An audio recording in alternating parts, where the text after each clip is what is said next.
Yeah, touts. either way. Yeah. That's a plan.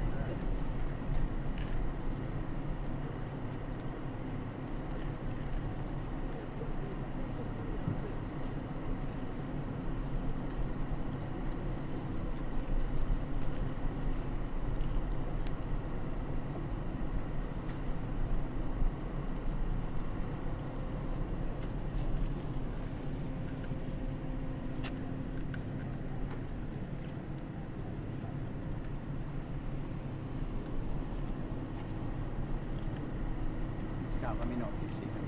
Yeah.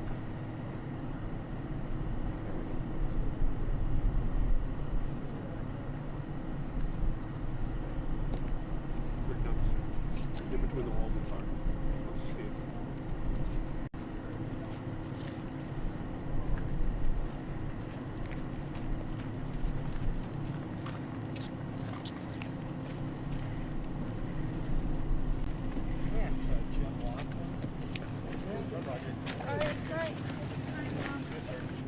Yes, sir.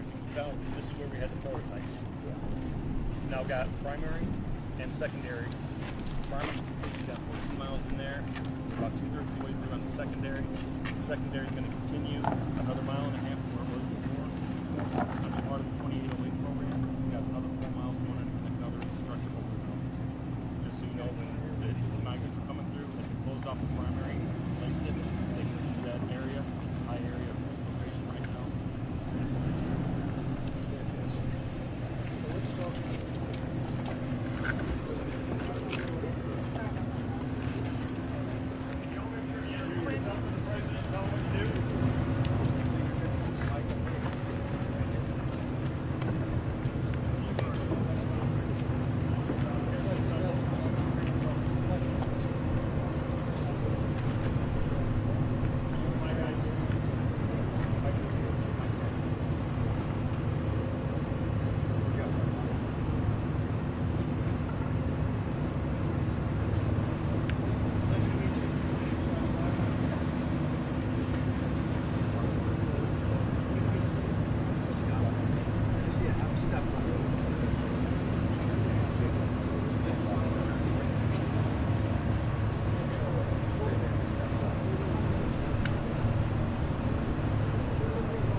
He's coming.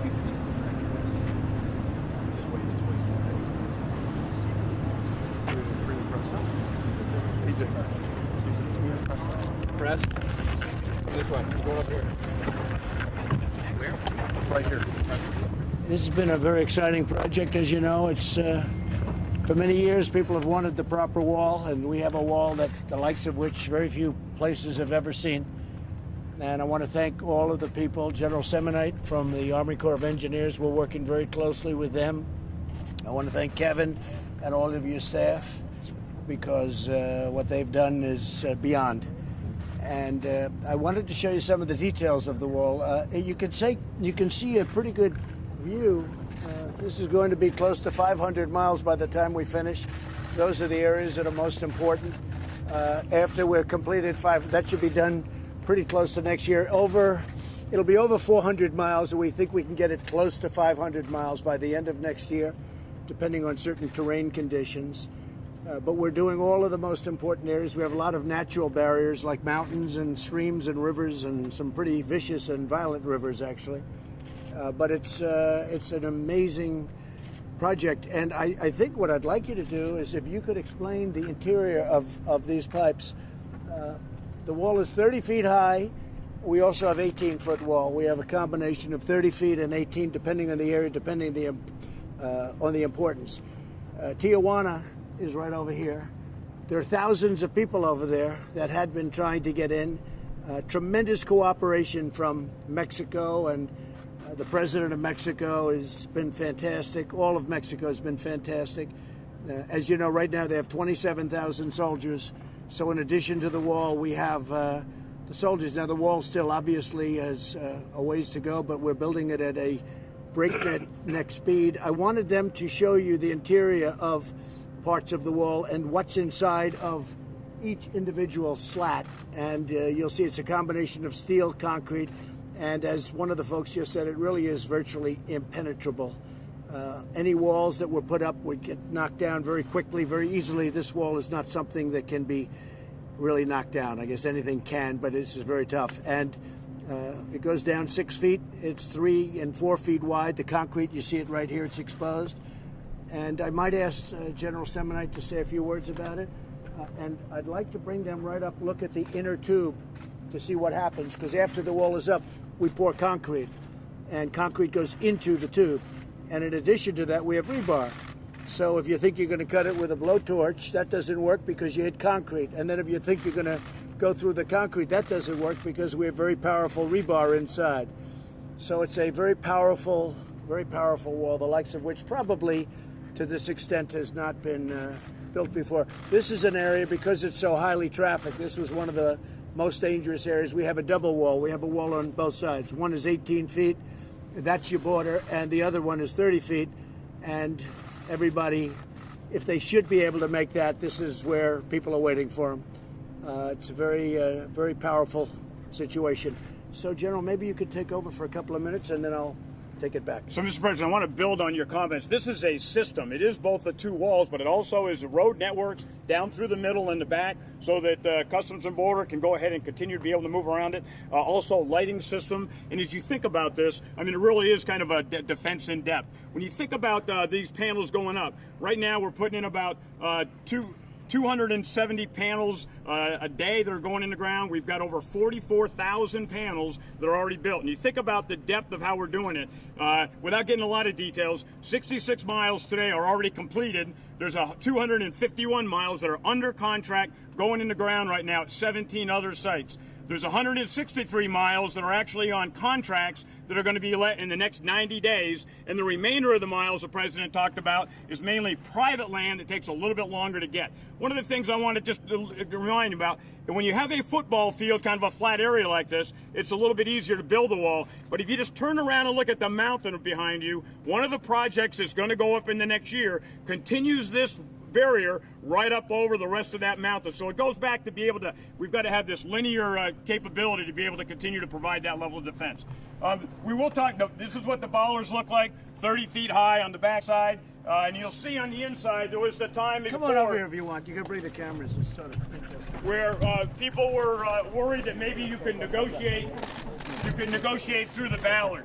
So what the ballard is now, again, is that there are two pieces of rebar, 12 feet long, that are inside the ballard, And then when we put it up, we put concrete in. I won't tell you the depth of the concrete, but it's a pretty substantial obstacle to be able to go through. And I would defer to you, Commissioner, for anything else you want to add. Yeah, thanks, General. So a very important part of this, and that's why the President was talking about the General. Right here, what the wall gets is it gets the men and women of CBP, specifically Border Patrol, operational capacity to get to the area where people are trying to illegally cross. Before the old landing style, they could cut through that in seconds. Sometimes they could come a vehicle and just knock it over, and literally within seconds, they were into the United States illegally. This makes it almost impenetrable.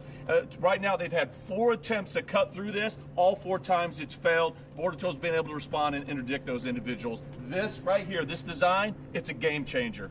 And the reason we pour the concrete afterwards is because it's too heavy to lift when the concrete's poured in. So we put it up and we pour the concrete. A lot of people don't see that, but we pour the concrete afterwards. So you have the rebar, you have the steel, and then you have concrete, and it's hardened concrete, very powerful concrete.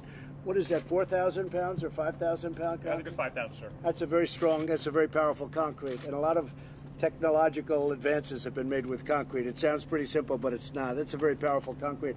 So you have the rebar, you have the outer crust, and you have the inside is concrete, and it's pretty amazing. And again, the concrete's poured after it's up. They pour it through funnels and cover much of the territory of the bollard. Mr. President, also, this is a great view to look at the anti-climb. I defer to the Commissioner to explain what that panel does. Hey, you know what? I'd actually turn this over right now to our Chief Patrol Agent right now, Agent Harrison. He's really going to be able to give you, from an agent's perspective, exactly the magnitude of what this wall, the operational capacity, gives the Border Patrol agents. Thank you, Commissioner and Mr. President. So you know, sir, this is the wall that the agents asked for. And they wanted me to tell you personally that they appreciate this, and not only this here, but the extension that's bringing the secondary out, further out. They really appreciate it. It makes them safer, it makes the community safer, and it allows us to make that apprehension here in the border zone, as opposed to getting in vehicles and getting in pursuits on the highway. We want to make that apprehension here. Well, you know, just in terms of the quality, I came with the Border Patrol. We worked with them very closely. I said, fellas, how about doing a less expensive version? They said, well, this is the version that works, including the poured concrete in the steel with the rebar and everything else. That's the Rolls-Royce version. Then I said, well, fellas, how about doing 1 wall instead of 2? In a lot of areas, we have 2 where you have tremendous amounts of people on the other side trying to break through. We know exactly where those areas are. Tijuana being over here, as I said. And they said, well, sir, 2 works much better in these areas, a lot more expensive. So we have at the one side on the border 18, and then we have over here 30 feet. And I think one of the things you were asking, Mark, and wanted somebody to explain is the protection on top, how that stops. It's a anti-climb device. If you look at the steel on top, it's also structural, but actually it was there more importantly for anti-climb. Do you want to explain that? So it's the panels up there. So it's one thing to figure out how to navigate the vertical post, but the transition at the top makes the climb orders of magnitude more difficult. It requires different equipment, different tools, different skills, and so it's the change as we get to the top that adds to the protection of that fence, sir.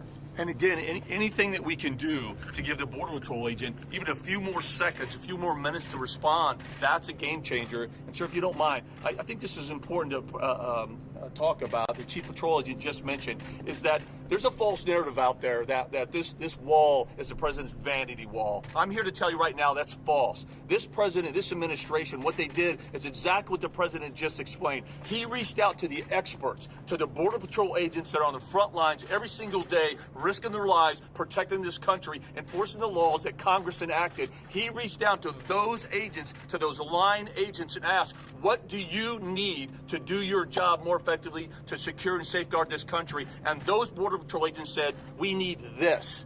So this president, thank you. You listened to the agents and you gave them exactly what they asked for. This is your maximum that you could do. And one thing we haven't mentioned is technology. They're wired so that we will know if somebody's trying to break through. And you may want to discuss that a little bit, General. Sir, there could be some merit in not discussing that. Okay?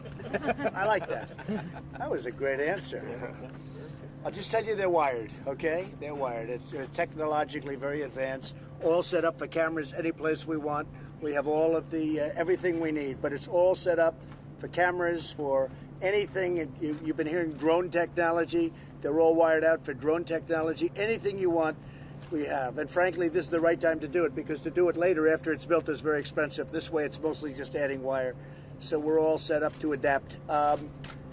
And that's the story. We have certain areas like this where you have double walls. If you look behind, you can see how that goes up the hill. And that goes many miles in that direction. And we're starting now many miles in this direction. We also have, it all fits together like a puzzle.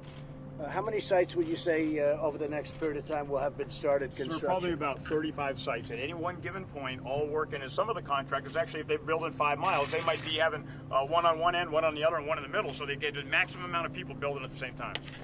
So we have different bids and different contractors. This is one contractor, an excellent contractor, by the way. They're doing a really good job. But we have many contractors bidding on many different parts in different states. In Arizona, New Mexico, where I just left, we have great contractors bidding, and we're starting walls in New Mexico. The Arizona walls are moving along really well. They're really moving along rapidly, and they need them desperately. And part of the beauty, sometimes you'll see the tunneling where they go under the wall. Here, this goes down, the concrete goes down very deep. It's very hard to tunnel. You can't tunnel. It's actually dangerous, but at a certain point you hit rock, so you can't tunnel. So we have it covered underground, we have it covered overground, and this is, as I said, this is the finest you can do. I said, let's do it differently. We don't have to go 30 feet. They said, sir, if you don't go 30 feet, it won't be the same because of the climb. We actually built prototypes, and we have, I guess you could say, world-class mountain climbers. We got climbers. We had 20 mountain climbers. That's all they do. They love to climb mountains. They can have it. Me, I don't want to climb mountains, but they're very good. And some of them were champions, and we gave them different prototypes of walls. And this was the one that was hardest to climb. And we've all seen the pictures of young people climbing walls with drugs on their back. A lot of drugs. I mean, they're unbelievable climbers. This wall can't be climbed. This is very, very hard. And what the panel does on top, as I said, is structural, but it's also very hard to get by that panel. Plus, it's designed to absorb heat. So it's extremely hot. The wall is, you won't be able to touch it. You can fry an egg on that wall. It's very, very hot. So if they're going to climb it, they're going to have to bring hoses and water, and we don't know where they're going to hook it up because there's not a lot of water out here. So it's a very, very hard thing to climb. We were thinking about an all-concrete wall. This is a much more expensive version, but they want to be able to have a vision in through, looking through Mexico, looking in both directions. They have to be able to, because otherwise you have a block. You can't see what's going on the other side. They could build, literally, they could have a group of some pretty tough people out there, and we don't want to do that. You may want to explain that. Why would you need this vision? It was so important because, frankly, an all-concrete wall would have been a much less expensive wall to build. But from the standpoint of Border Patrol, they were very much opposed to it. Go ahead. So, sir, as you mentioned, our agents patrol along these walls, and as they get closer to that, being able to see the threat through the wall prior to a rock coming over the fence or something else coming over the fence at them, it's an officer safety thing, sir, and we appreciate it. Good. Yeah, it worked out, and I understood. Sort of interesting. I always envisioned maybe it's a solid concrete wall. That would have been easy to do. But every time I had a meeting with Border Patrol, with ICE, with the general, with everybody involved, with Kevin, with Mark, they said, sir, we have to be able to see through. If you don't see through, this thing is not going to work. It's not going to be a good situation. They even talk about things where somebody would be walking on one side of the wall, and they would throw up bags of drugs that weigh 100 pounds. They would catapult it up and over the wall. And it was, I mean, we've had instances where people got hit on the other side because you don't see who's over there. So having the wall, it's more expensive, but it's the right thing to do. And people that have seen it, other countries are now coming, as you know, and they're studying the wall because other people are thinking about something. The only thing is, I'm not sure that they can afford a wall like this. This is really, I will tell you at a certain point if I get their approval. We've had 3 of them already. They're coming and they're studying the wall. But I'll let you know if I can get their approval. I'll give that. Who is that, Jeff? I'll give you that information if I can. I want to ask their approval first. Okay. So that's pretty much it. Again, the president of Mexico has been great. The soldiers who are right outside, we have a lot of soldiers right now. They've been great. 27,000, I think, is the number as of today. And this will be something very special. I want to thank Mark, and I want to thank Kevin, and I want to thank you. Really fantastic job they've done. The whole group. Border Patrol has been incredible, and the knowledge that you've imparted. Who would think this is what we had to do? But that's it. When you look down here, you'll see on a more flat area. This is fairly flat. You'll see what the wall looks like, and it's pretty impressive. If the cameras can look down here. And these are the real people. These are the workers that put up the wall, by the way. All of these guys, they don't do as much of that, but these guys do a great job, but we appreciate it, fellas. These are the ones that are here. Each one of these is considered a panel. When they said, how many panels are you going to put in? Over 44,000 are in right now. 44,000 are already in. Each one of these, if you look, they're together. So each one of these, I think they have, so they would have, yeah, like eight bollards. Right. And each one of, so I guess it's mostly an 8-bollard. We also have some very sophisticated openings when you have to get the Border Patrol through or various people through to the other side. We have some really beautiful openings that work, I hear, really well. I hear we finally figured that one out, right? Yes, sir. That was not an easy thing to figure out because of the weight. The weight it's tremendously heavy. But if you look down here, you'll see what the wall looks like. And the beautiful thing is that people are seeing that. We're not going to do, in another week, I understand, no more catch and release. We're not allowing people into the country at all anymore. Nobody's coming in unless they're coming in legally. They're coming in through a process. We have it covered between 27,000 Mexican soldiers, and really now the wall is starting to kick in very big. San Diego they were just thanking me for the wall we built in San Diego. It's like they said it's a difference of day and night. They actually said it's 100%. The only thing is we have to now expand it out. The only way they get through is to walk many, many miles in the opposite direction, one way or the other, and go around it. But going over it is impossible, is virtually impossible. But they were very, very happy with what we've done. So the days, and I tell you this very strongly, no more people can come in.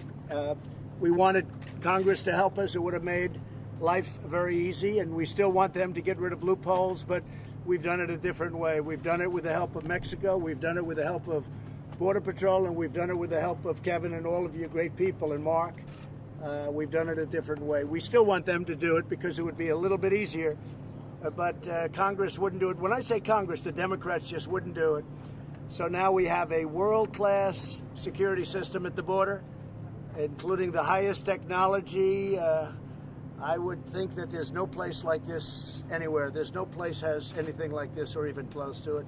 Now, other places have guards, and unfortunately they have machine guns, and they have electrified fences. You touch them and you get electrocuted. We don't do that. We don't do that. But this is something that is equally difficult to get across. Okay? Can you explain what was here before? Was there fencing here? Was there anything here? We had a very low fencing here. In fact, you were here before, I think. We had a very low fencing. It was like a sheet metal, and people would knock it over like just routinely. And we ripped it out. We have a lot of areas where we had that and even less than that. And then we have areas where we had nothing. We had some areas where we just had a pipe along the ground, and that sort of stopped cars or trucks, but they'd knocked that out pretty quickly.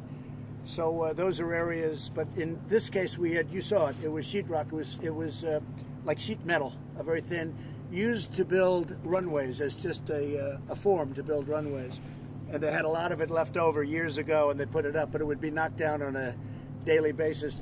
Tell them about that. Can I offer, Mr. President? This is the same area we had the prototypes built. The President was here 18 months ago. We now have 24 miles of new primary and secondary wall in this sector. The difference that makes for us operationally is instead of 300 to 500 people crossing a day, we're now seeing 30 to 50.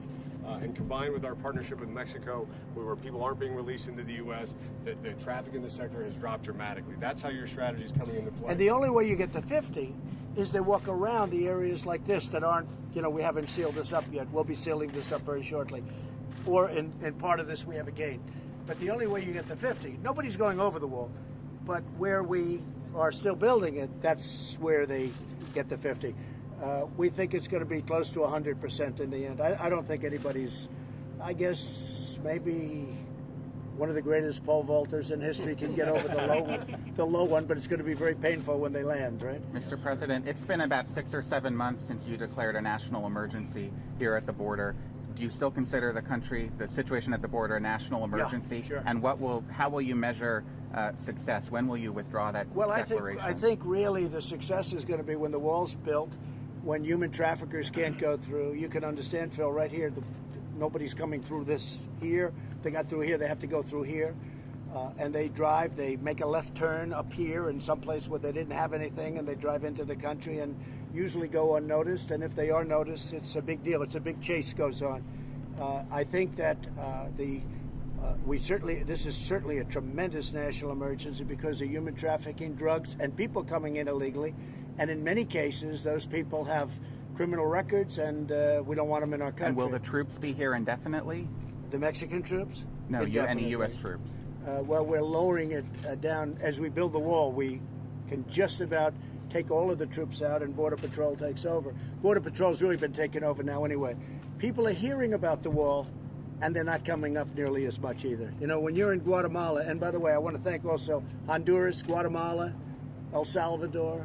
The leaders of those countries have really been working with us very strongly, and in all fairness, they weren't at the beginning, but they are now. And in a couple of cases, in all cases, ultimately, we'll be doing the Safe Third agreements. We already have them. In certain instances, we already have them, and we're talking about that. But the thing is, when people see this, and it's, you know, one of the reasons I'm doing it today, people see this and they say, hey, there's no reason to make that long journey up because we're not getting into the United States. If I can jump in, Mr. Yeah, President. Please. So to your point, although we've had a 43% decrease from May to August of this year, we're still 55% over last year. This is still a crisis. We've still got high numbers coming.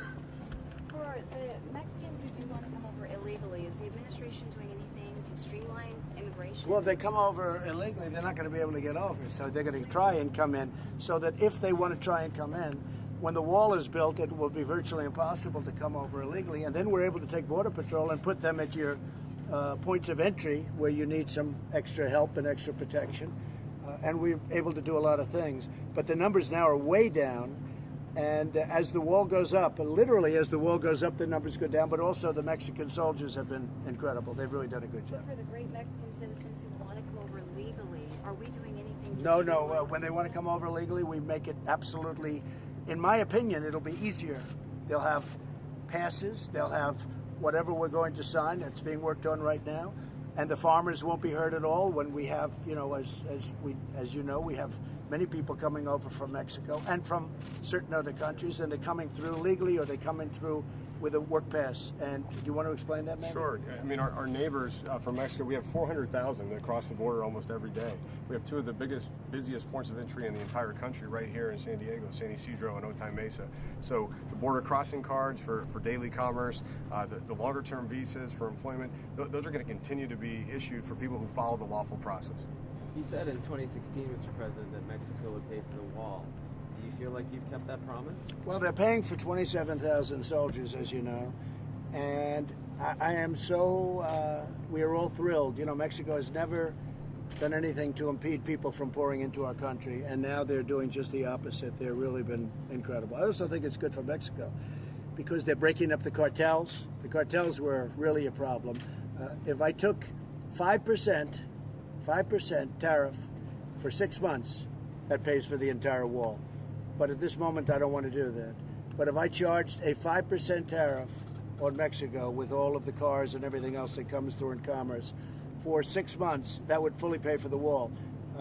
At this moment, I don't want to do that because I'm really happy with what Mexico's doing. Now, Mexico's doing this because they don't want to be tariffed. So you can figure that out any way you want. But if I wanted to, for a 6-month period, charge only 5%, that would pay for the wall. And you'd have money left over. I mean, you say you don't want to do that right now, but is it still on the table? If Mexico stopped helping us, that would be immediately on the table, and that would more than pay for that. Would pay for the wall many times over, because it would be for certainly a lot longer. But we don't want to do that now because they have been fantastic. Mexico's never done anything to impede the people from coming in, and now they're doing yeoman's work. yeoman's work. 27,000 soldiers on today. Yes. Mr. President, there's been a great deal of turmoil at the Department of Homeland Security the last several months. I don't think pretty much every person leading that agency is in an acting capacity. Well, Are you going to fired because they weren't doing jobs, and some of them were there for a long time. When will you make permanent appointments there? Yeah, I'm very happy. I can say I haven't announced it yet, but I'm very happy with many of the people there, and we'll be announcing things in the future. I mean, there were many people that were there for a long period of time, and I wasn't happy with the job they were doing. And who could be happy? They were there for many years. They weren't doing their job, and we've made some incredible replacements. And yeah, I'll be announcing permanence in the pretty soon. American people I like, Phil. I like having non-permanent to a certain extent. It gives me more flexibility. I like having acting. I like the word acting because it gives me great flexibility. But at a certain period of time, we'll be making permanent Is it unfair for the American people to expect some stability, though, in that No, I think we have agency, tremendous especially if stability. there's a national emergency? I think we have going on? tremendous, I mean, that's the way you write, but I think we have tremendous stability. I think we've never had a border. When this is completed, there won't be a border anywhere that's a border like this. And a big beneficiary, frankly, is going to be Mexico. And one of the things that is happening, and I've heard it from the top echelons of Mexico, is they're breaking up the cartels. The cartels have been a disaster, and that's a good thing for Mexico because they have their own problems. No, we have acting people, and the reason they're acting is because I'm seeing how I like them, and I'm liking a lot of them very, very much. We also have people that I've let go that have been here for many, many years and have done a bad job, and I let them go. And if you call that turmoil, I don't call it turmoil. I really don't say that's turmoil. I say that's being smart. And that's what we do.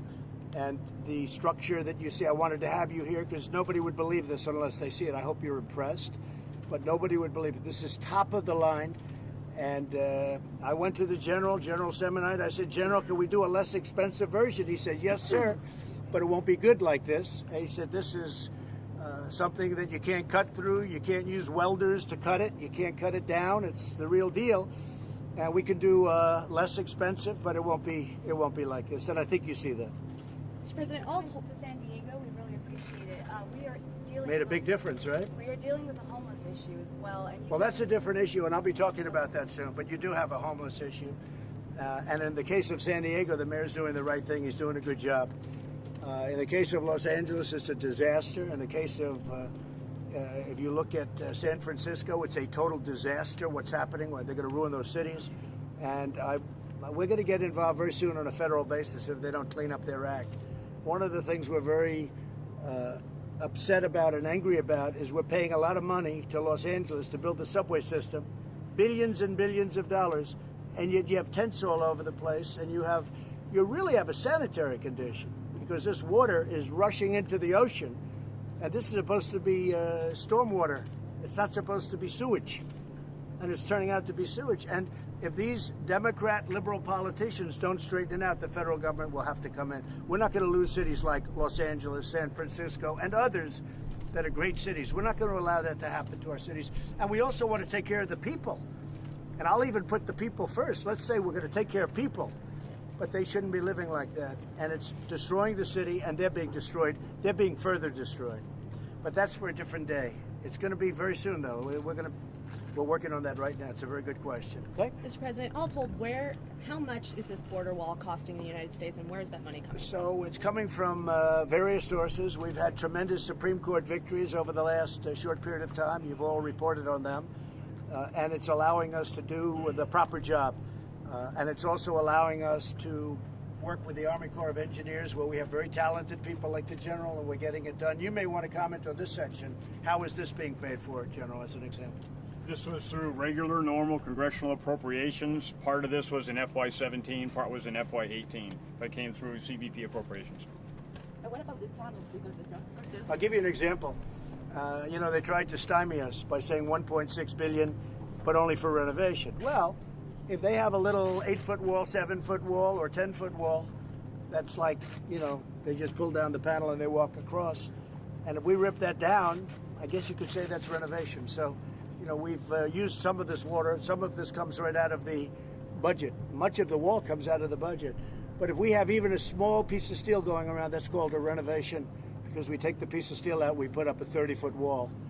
And so in many ways that works very much to our advantage. Did you expect to have more of this done when you were talking about it in 2016? No, I think that I've always heard 500 miles. That was always like a number, because you look behind and you see even here we're going up the side of the mountain, but in some cases you can't. It's very, very hard to traverse.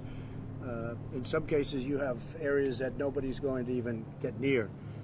So the number I heard was 500. What we're going to do is we're going to stop at anywhere from 400 to 500, and we're going to see where else we may need something, and we can add pieces to that. But you really won't know until you stop, because you're going to have tread paths. It's like, where are they going to go, where are they going to walk? So we're going to get up to about 400, and then we're going to look and see whether or not we have to go much more than 475, 500. It could be at maximum, I would say 550. So we might add another 50, but we won't know that until it's complete. Does that mean you don't think you need a wall along the entire U.S.-Mexican border? Well, you couldn't even do it, because in some cases you have rapidly moving rivers, which are in many ways more effective than a wall. In some cases you have mountains, and they're very dangerous mountains, which in many cases are more effective. So you wouldn't need that. You have a little bit less than 2,000 miles, and you have 500 miles where it's really space where people can come through, and you may have a little bit extra, but about 3/4 of it is covered by natural terrain, where the terrain doesn't allow people to get through. Mr. President, you said earlier that you wanted the wall to be painted black and have the spikes at the top. Why did you go against that? The general feels that we're better off letting it be a natural rust, letting it be the way it is. We'll make a determination as to painting it later. This will be a good, strong rust color, and we'll see. We'll make it. It's not a big deal. The black attracts more heat even than this color, but this is your natural steel, and I think we're going to see how it works out. We can paint it at a later date if we decide to do it. I think the real issue, though, is that it goes back to economics. And so when you are able to use that money to be able to get more miles, therefore you're able to resist the threat better. It's not a huge amount of money, but it's enough to build quite a few more miles, and I think we want to do that. And we can paint it at any time. We can paint it later on. Can we just ask you again quickly about Iran, Mr. President? Yeah. About should we expect to see military strikes coming soon? And John Bolton apparently was critical of you today, both your policies on Iran and on the Taliban. Well, I was critical of John Bolton for getting us involved with a lot of other people in the Middle East. We've spent $7.5 trillion in the Middle East, and you ought to ask a lot of people about that. We are doing it the right way. We're doing it the smart way. It's very easy to go in. We could go in one instant, just one phone call. We could go in, and we'll see. And that might happen. That might happen. But we will see what we will see. John was not able to work with anybody, and a lot of people disagreed with his ideas. And a lot of people were very critical that I brought him on in the first place because of the fact that he was so in favor of going into the Middle East, and he got stuck in quicksand. We became policemen for the Middle East, and it's ridiculous. So, and I've always felt that. I always felt it. From day one I felt it. Even though I wasn't in government, I felt it. But I think that you will see what happens, and we'll see what happens. He also said on your North Korea policy that negotiations with the North Koreans were doomed to failure. Well, it's today. easy to say that. He may be right and he may be wrong. I mean, let's see what happens. Only time will tell. In the meantime, for 3 years, there's been no nuclear testing. We've gotten our hostages back.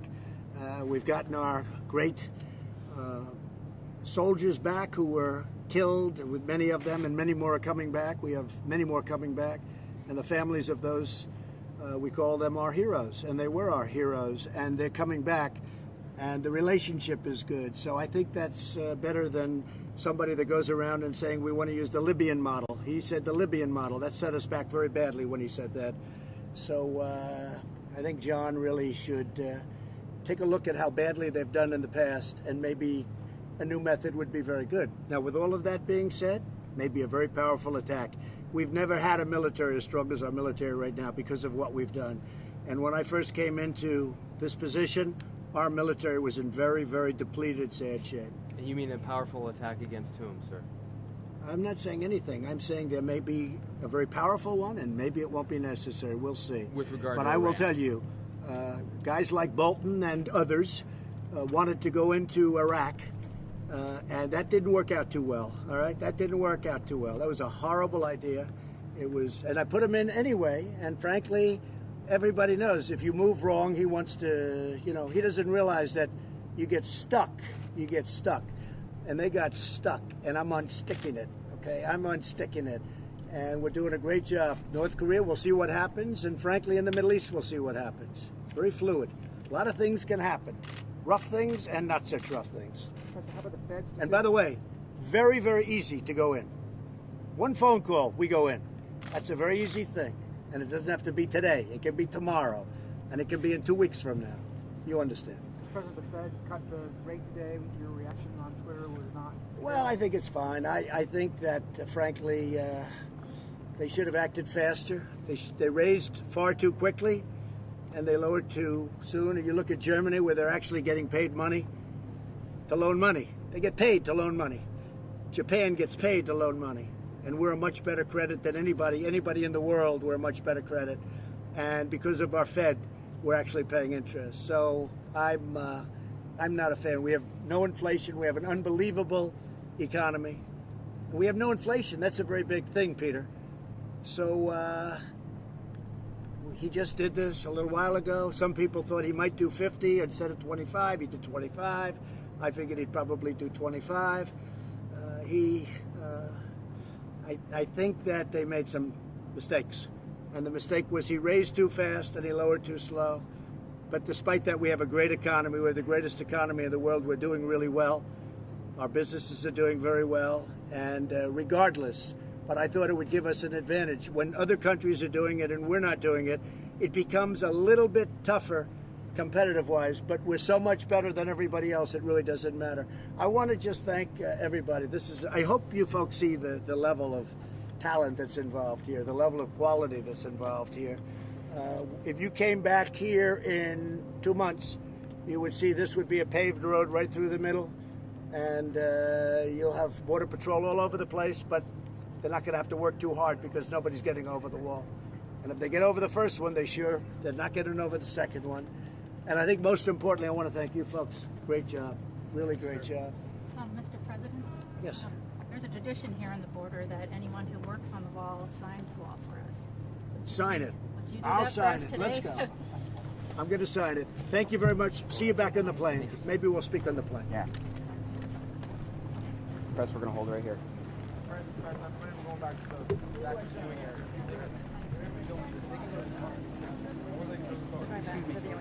Haley.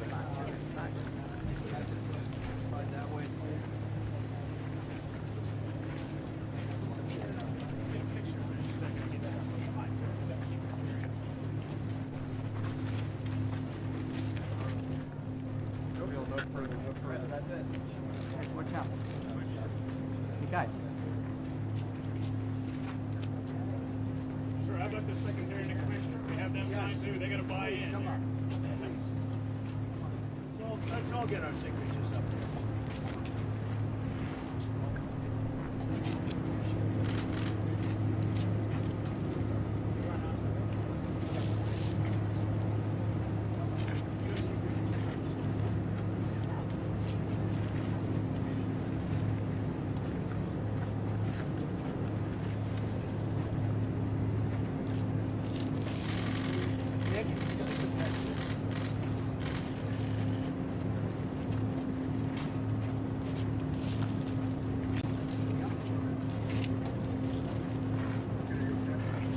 Check on transfer here.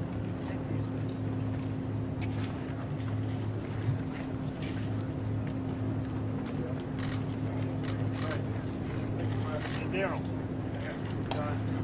Okay, Press, we're going to go back to the band now. Press this way. Thank you, Press. Right back to the band now. Thank you. Back this way, guys. Right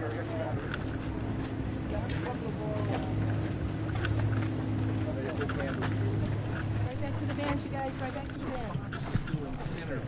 You guys gotta go, I guess. Yeah, we're good. I've given our Guys, we got to go all the way to the vans. Let's go.